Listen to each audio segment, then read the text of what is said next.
Pa on je moj heroj, na primjer. Upravo, pa da, ali verujem da ova argumentacija ima veze i sa situacijom. Da. Znate šta, braniti neki stav u trenutku kad vas niko ni ne napada, to nije ništa. Biti nekakav kultovnik u trenutku kad vas niko ni ne tera da taj stav branite pred 2 miliona gledalaca zato što se nalazite u emisiji koja ima tu gledanost, to stvarno ništa ne znači. Mi svi možemo u kafani da budemo što god hoćete, kao što i jesmo. To znaju svi koji su ikad otišli u kafanu. Nema kamiončija koji se te noći nije kandidovao za predsjednika svemira, a ne Srbije.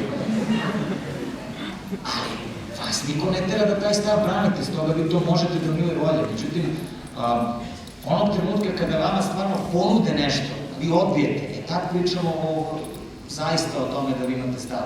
Nedavno sam bio u jednoj emisiji Narko da sam baš o tome govorio, kažem, pa dobro, negde se zna da sam ja odbio pozive u reality emisiji, a bilo ih je nekoliko. Nemojmo da se lažemo da je to zbog toga što ja za Boga ne bih umeo da potrošim 50.000 evra. Mislim, ima li čoveka koji ne bi? Naravno da bih umeo, ali stvar je u tome što si ti, od kad si zinuo javno govorio da je to problem i da to ne sme tako. Onog trenutka kad se tebi nudi, a ti odbiješ, tad ti verujemo.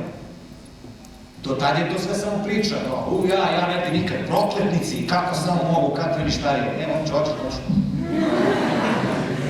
I onda kad vidiš canitelji koji to ne rade, kad vidiš neki drugi ljudi koji to rade, onda si onako, onda ti je jasno ko tu koju